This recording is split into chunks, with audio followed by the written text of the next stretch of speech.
प्रिय विद्यार्थियों, आप सभी लोगों का स्वागत है आपके अपने YouTube चैनल डीजे सर पर। डियर स्टूडेंट्स, देखिए आप लोगों का प्री बोर्ड एग्जामिनेशन स्टार्ट हो गया है और आप लोग को जो दो सेट मैंने यहाँ पर आप लोगों को प्री फिजिक्स के करा भी रखे हैं। अब देखिए यहाँ पर प्री बोर्ड पेपर का एक और जो सेट है मॉडल पेपर जो मैं आप लोगों के साथ डिस्कस करने वाला हूँ। तो वीडियो को बिना स्किप किए पूरा देखिएगा। ये मॉडल पेपर जो है आप लोग के लिए बहुत ही खास होने वाला है। और डिस्कशन दो मैंने ओरिजिनल पेपर जो है जो प्री बोर्ड विद्यालयों पर हुए हैं मैंने उनका भी डिस्कशन आप लोग के साथ कर रखा है। उन्हें भी आप लोग देख लीजिए, प्लेलिस्ट में भी देख सकते हैं आप जाकर प्री बोर्ड वाले पेपर में, और उसके साथ ही साथ डिस्कशन बॉक्स में भी जाके देख सकते हैं डिस्कशन। चलिए बढ़ते हैं यहाँ पर आगे हम लोग डिस्कशन। और कक्षा 12 के विद्यार्थियों के लिए भौतिक विज्ञान का ये बहुत ही महत्वपूर्ण सेशन होने वाला है। देखिए मॉडल पेपर जो है ये प्री बोर्ड परीक्षा 2024 के लिए बहुत ही महत्वपूर्ण है। प्रश्न किस तरीके से आप लोगों के मिल रहे हैं एडिशन देखिए। यहाँ पहला हम लोग का प्रश्न क्या है, स्टार्ट करते हैं। बहुविकल्पीय प्रश्न पत्रों की संख्या हमको 100 माइक्रोफैरड धारिता वाले संधारित्र को 10 10 वोल्ट तक आवेशित करने पर उसमें संचित ऊर्जा होगी। प्रश्न को ध्यान सुनिए। 100 माइक्रोफैरड धारिता वाले संधारित्र को 10 वोल्ट तक आवेशित करने पर उसमें संचित ऊर्जा क्या होगी। देखिए दोस्तों यहाँ पर बात हो रही है संचित ऊर्जा की, ठीक है ना। देखिए यहाँ पर जो निकालने का जो इसका फार्मूला है U बराबर क्या होता है। U बराबर जब निकालते हैं इसको हम लोग तो 1/2 क्या होता है, सी भी स्क्वायर होता है। 1/2 सी भी स्क्वायर होता है। 1/2 सी भी स्क्वायर होता है, ठीक है। ये आपका फॉर्मूला है। 1/2 सी भी स्क्वायर, ये ऊपर ही रहेगा, ऊपर की तरफ रहेगा। 1/2 सी भी स्क्वायर, तो ये ऐसे हो गया, बटे में नहीं है यहाँ पर, ये सी भी स्क्वायर को ऊपर ही समझिएगा, ठीक है ना। ये ऊपर गुणा हो रहा है इंटू में 1/2 सी भी स्क्वायर है। तो जब यहाँ पे इसको हम लोग कैंसिल आउट करते हैं तो 1/2 क्यू भी हो जाता है ये। और फिर जब कन्वर्ट करते हैं तो यानी इसका मतलब क्यू इज इक्वल टू आपका हो जाएगा सी इंटू भी, यानी क्यू इज इक्वल टू क्या हो जाएगा, क्यू इज इक्वल टू हो जाएगा सी इंटू भी, ठीक है। जब सी इंटू भी हो जाएगा डिस्टेंस तब क्या होता है, देखिए यहाँ पर बस यहाँ पर कुछ नहीं रखना आप लोग को। सी इंटू जब भी होगा तो बस आप लोग को तुरंत इसमें क्या कर देना है, इसको कैलकुलेट कर देना है। C into Q is equal to क्या होगा, सी इंटू जब भी हो जाएगा। तो अब देखिए यहाँ पर जो कूलाम है 100 माइक्रोफेरेड है। कूलाम कितना है, 100 माइक्रोफेरेड है। तो यहाँ पर क्या होगा डिस्टेंस में जब हम लोग सॉल्व करेंगे इसको तो 10 इंटू, थोड़ा मुझे इस पर लिखने में, देखिए 10 इंटू क्या हो जाएगा, 10 इंटू 10 टू दी पावर, मतलब ये 100 आपका तो है ही, और माइक्रोफेरेड को जब आप चेंज करेंगे ये माइक्रोफेरेड को, तो यहाँ पर 10 फेरेड में चेंज करेंगे तो 10 टू दी पावर -6 हो जाएगा। तो देखिए 100 इंटू 10 पे कहते कितना हो जाएगा आपका, -10 हो जाएगा, ठीक। पावर हो गया -6 हो जाएगा ना। 10 गुणे 10 पे कहते 100 गुणे 10 पे कहते -6 फेरेड हो गया ये तो आपका मान लीजिए हो गया, ठीक। माइक्रो फेरेड को आपने फेरेड में चेंज कर लिया। अब उसके बाद जो आप लोग का भी दिया गया था वो था 10 वोल्ट, ठीक है ना। तो C इंटू भी है तो यहाँ पे इसमें आप मल्टीप्लाई कर दीजिए कितने का, 10 का मल्टीप्लाई करेंगे डिस्टेंस, तो देखिए यहाँ पर जो 10 का इसमें मल्टीप्लाई कर दिया जाता है, ठीक है ना। 10 का मल्टीप्लाई इसमें कर दिया जाए। अब देखिए जब हम लोग डिवीजन यहाँ पर करेंगे तो यहाँ पर जब कैंसिल आउट करेगा 1/2 सी भी स्क्वायर, ठीक है। 1/2 सी भी स्क्वायर में देखिए सी की वैल्यू कितनी है, 10 है, और भी 10, तो यहाँ पर हो गया 10 का स्क्वायर, यानी 10 का स्क्वायर कर दीजिए इसको ना। सी का वैल्यू कितना है, 10 है, तो 10 का स्क्वायर कर दिया आपने। और जो आपका सी हो जाएगा यहाँ पर डिस्टेंस जो माइक्रो फैराड के रूप में धारिता जो है वो 100 इंटू 10 टू दी पावर -6, जब सबको कैंसिल आउट करेंगे आप तो ये आएगा आपका 5.0 इंटू 10 टू दी पावर-3 जूल। तो 5.0 गुणे 10 पे कहते हैं -3 जूल जो होगा इस प्रश्न का राइट आंसर हो जाएगा। चलिए प्रश्नों की श्रृंखला में बढ़ते हैं आगे हम लोग और देखते हैं का प्रश्न को। 0 केल्विन ताप पर शुद्ध अर्धचालक है तो डिस्टेंस बताइए। देखिए यहाँ पर जो होगा दूसरा या आपका चौथा होगा।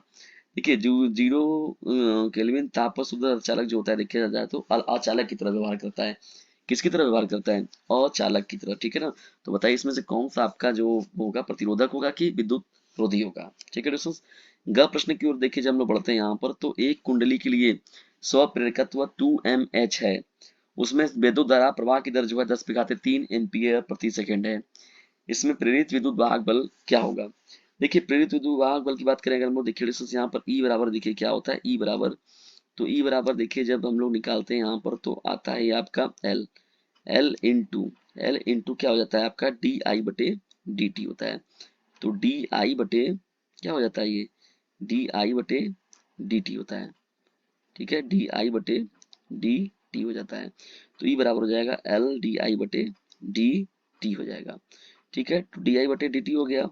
अब यहाँ पर ई बराबर इज इक्वल टू क्या हो गया, एल डी आई बटे डी टी हो जाएगा। अब यहाँ पर तो देखिए वैल्यू क्या है आपका, स्व प्रेरकत्व तो कितना है, एल कितना है आपका 2 हो जाएगा। ठीक है ना, कितना हो जाएगा ये 2, और ये एम एच में दिया हुआ तो 2 इंटू इसको कितना कैंसिल आउट हम कर लेंगे, इंटू 10 टू दी पावर कितना हो जाएगा आपका 10 टू दी पावर -3 हो जाएगा। ठीक है, 10 टू दी पावर कितना हो जाएगा -3 हो जाएगा, -3 ले लीजिए। अब देखिए यहाँ पर जो इसका प्रवाह की दर जो दिया गया है वो कितना दिया है, 10 टू दी पावर 3 दे दिया गया है। तो ये कितना हो जाएगा 10 टू दी पावर 3 हो जाएगा। तो देखिए यहाँ पर 10 टू दी पावर 3 और 10 टू दी पावर -3, तो ये तो खत्म हो गया, समझ लीजिए आपके यहाँ पर सीधे सीधे, यानी ये तो इससे खत्म हो गया, ये दोनों हिस्सा -3 और +3 ये तो खत्म हो गया, 1 हो गया इसका। और ये 2 जो है यहाँ पर आपका 2 बचा, तो यहाँ पर 2 वोल्ट जो होगा इस सवाल का राइट आंसर हो जाएगा। चलिए आगे बढ़ते हैं। यहाँ पर हम लोग डिस्कशन देखिए, ध्रुवीकरण देखिए, वह घटना जो प्रकाश की अनुप्रस्थ तरंग प्रकृति दर्शाती है। तो ध्रुवीकरण ये सीधा सीधा प्रश्न हो जाएगा आपका ध्रुव। ठीक है ना, यानी वह घटना जो प्रकाश की अनुप्रस्थ प्रकृति को, यानी ध्रुवीकरण अगर देखा जाए तो वह घटना है तो जिसके द्वारा क्या होता है, विद्युत चुंबकीय तरंगे जो होती है वो अनुप्रस्थ प्रकृति दर्शाती है। कैसी प्रकृति दर्शाती है, अनुप्रस्थ प्रकृति को ये रिप्रेजेंट करती हैं। आगे बढ़ते हैं डिस्कशन हम लोग देखिए, यहाँ फोटान के बारे में देखिए प्रश्न पूछा गया आप लोग का, फोटान का विराम द्रव्यमान होता है, फोटान का जो होता है वो विराम द्रव्यमान कितना होता है। देखिए दोस्तों, फोटान जो होता है वो विद्युत उदासीन होता है। फोटान के बारे में अगर कहा जाए तो वो विद्युत उदासीन होता है एवं इसका विराम जो द्रव्यमान होता है वो 0 के बराबर होता है। फोटान का विराम द्रव्यमान जो होता है वो, अगर फोटान को देखा जाए तो वो विद्युत उदासीन के तौर पर होता है, और इसका जो विराम होता है क्या होता है, वो विराम द्रव्यमान वो 0 होता है। अब बढ़ते हैं हम लोग 4 प्रश्न की ओर। देखिए कोटर जो होता है, छिद्र जो होता है, असंख्य वह आवेश वाहक होते हैं। तो देर से देखा जाए, मुख्य रूप से अगर देखा जाए तो, और देखिए इसमें जो थोड़ा सा और समझने का प्रयास करेंगे, देखिए विराम द्रव्यमान जो होता है वो मुख्य रूप से अगर देखा जाए एक्सप्लेनेशन के रूप में, तो उदासीन के तौर पर ही हम लोग कह सकते हैं इसमें कि देखिए, ठीक है ना, इसका द्रव्यमान जो होता है 0 होता है। कोटर छिद्र अधिसंख्य के जो आवश्यक वाहक होते हैं, किस बात देखिए पी प्रकार के अर्धचालक, यानी पी प्रकार के अर्धचालक जो होते हैं, यानी कोटरों की सहायता से जो अर्धचालक बनता है उसको हम लोग पी टाइप अर्धचालक की श्रेणी में रखते हैं। ठीक है, ये प्रश्न भी आप लोगों का इंपॉर्टेंट प्रश्नों में एक रहेगा। ठीक है ना, ये आपका इंपॉर्टेंट रहेगा। चलिए बढ़ते हैं यहाँ पर हम लोग आगे प्रश्नों की श्रृंखला को लेकर। देखिए जब यहाँ पर खंड ब में हम लोग बढ़ते हैं तो यहाँ पर देखिए एक तरीके से अति लघु उत्तरीय प्रश्न है। यहाँ पर विभव प्रवणता और तथा विद्युत क्षेत्र की तीव्रता का में संबंध बताइए। तो देखिए ई बराबर क्या होता है डिस्टेंस, देखिए ई बराबर सीधा सीधा आपका क्या हो जाएगा, माइनस डेल्टा बी बटे डेल्टा एक्स होता है। ई बराबर क्या हो जाएगा, ई देखिए हो गया विद्युत क्षेत्र की तीव्रता हो गया, यहाँ पर माइनस हो जाएगा डेल्टा भी बटे क्या हो जाएगा, डेल्टा एक्स हो जाएगा, डेल्टा वी बटे डेल्टा एक्स हो जाएगा। ठीक है ना, तो ई बराबर हो जाएगा माइनस डेल्टा वी बटे डेल्टा एक्स हो जाएगा। ठीक, तो इसमें देखिए नेगेटिव, देखिए ई क्या है, विद्युत क्षेत्र की तीव्रता है, और डेल्टा वी बटे डेल्टा एक्स जो है वो क्या है, विभव प्रवणता है या विभव परिवर्तन की दर को रिप्रेजेंट कर रहा है। ठीक है ना, डेल्टा वी बटे डेल्टा एक्स, और माइनस रिप्रेजेंटेशन बता रहा है कि जो वो जो क्या कहे आप लोग का यहाँ पर, ये जो विभव प्रवणता की दर को दिखा रहा है ना, कम या अधिकता को। ठीक है ना, ये आपका हो जाएगा। समांतर प्लेट, देखिए संधारित्र में अगर देखा जाए तो दूसरी प्लेट का क्या कार्य होता है। संधारित्र में देखा जाए तो देखिए रेडिएशंस पहली प्लेट के विभव को कम करना, यानी संधारित्र में जो दूसरी प्लेट लगी होती है उसका कार्य अगर देखा जाए तो पहली प्लेट के विभव को क्या करता है, वो कम करने का काम करता है। संधारित्र में जो 2 प्लेट लगाए जाते हैं तो दूसरी जो प्लेट होती है वो पहले प्लेट का क्या करते हैं, विभव को कम करती है, अर्थात संधारित्र की धारिता को बढ़ा देती है। भाई स्वाभाविक है कि विभव कम होगा तो संधारित्र की धारिता क्या हो जाएगी, वो बढ़ जाएगी, ये स्वतः ही देखने को मिल जाएगा। चलिए यहाँ पर देखते हैं हम नोटिस, ये देखिए आपका सवाल है यहाँ पर, चुंबकीय क्षेत्र की तीव्रता में कितनी ऊर्जा संचित है, इसे आप लोग को सॉल्व करना है। ग प्रश्न की ओर बढ़ते हैं, इलेक्ट्रॉनों के शांति काल पर तापक्रम के प्रभाव की व्याख्या कीजिए। इलेक्ट्रॉनों के शांति काल पर तापक्रम के प्रभाव की व्याख्या करना है। देखिए दोस्तों यहाँ पर हम लोग अगर बात किया जाए तो अगर शांति काल के बारे में, तो किसी वैद्युत इलेक्ट्रॉन को अगर देखा जाए, किसी वैद्युत इलेक्ट्रॉन को 2 क्रमागत टक्करों के मध्य माध्य मुक्त पथ पर चलने में जो समय लगता है उसे ही हम लोग श्रांति काल कहते हैं। ठीक है ना, इस चीज को आप लोग याद रखिएगा, इंपॉर्टेंट रहेगा ये आप लोगों का। यम द्रव्यमान का कण डिस्टेंस देखिए, डी ब्रागली तरंग लेमडा संबंध अगर देखा जाए तो गति ऊर्जा के पदों में व्यक्त करना है, ये आपका हो जाएगा प्रश्न। किरचॉफ का धारा संबंधित नियम देखिए क्या है, किरचॉफ देखिए क्या बताया था उन्होंने, अगर इस नियम को देखा जाए तो जंक्शन नियम भी कहते हैं या धारा नियम भी कहते हैं। इस नियम के अनुसार अगर देखा गया तो एक जंक्शन पर, यानी जंक्शन जैसे कहा गया कि जैसे यहाँ पर ये ऐसे आ रहा है, ये सभी ऐसे आ रहे हैं, अब ये सभी देखिए ऐसे आ रहा है, तो ये जंक्शन आ रहा है, कोई जा रहा है, तो ये देखिए जंक्शन जो है, तो कोई आ रहा है कोई जा रहा है, तो जंक्शन पर धाराओं के मिलने पर जो बीजगणितीय योग होगा वो शून्य होगा। यानी summation I is equal to क्या होगा, सदैव जीरो के इक्वल होगा।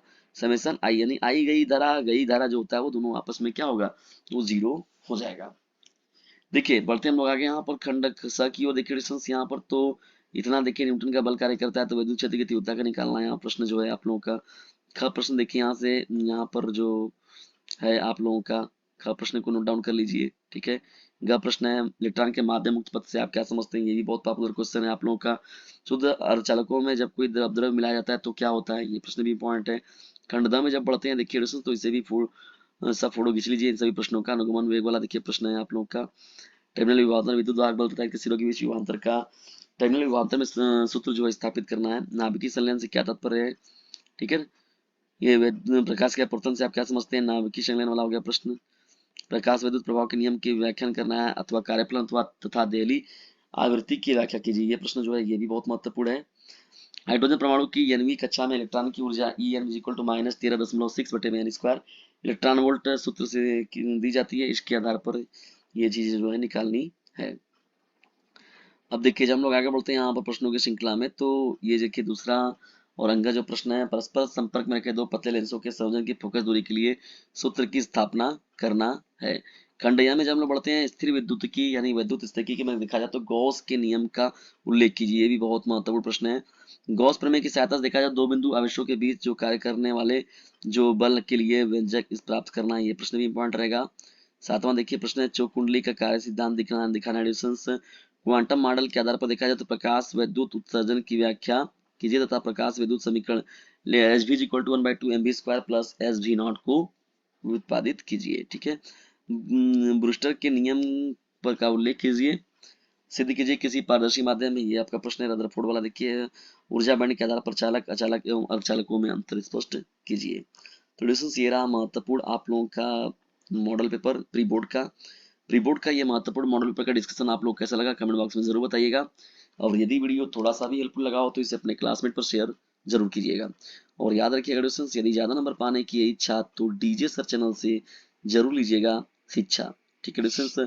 इसका खुद भी लाभ उठाइए और दूसरों को भी लाभान्वित कीजिए इस चैनल से जिसका नाम है डीजे सर। बहुत ही इंपॉर्टेंट है ये महत्वपूर्ण प्रश्नों की श्रृंखला। और डिस्टेंस थोड़ा सा भी यदि कंटेंट आपके लिए हेल्पफुल लग रहा है तो इसे अपने क्लासमेट पर शेयर जरूर कीजिएगा।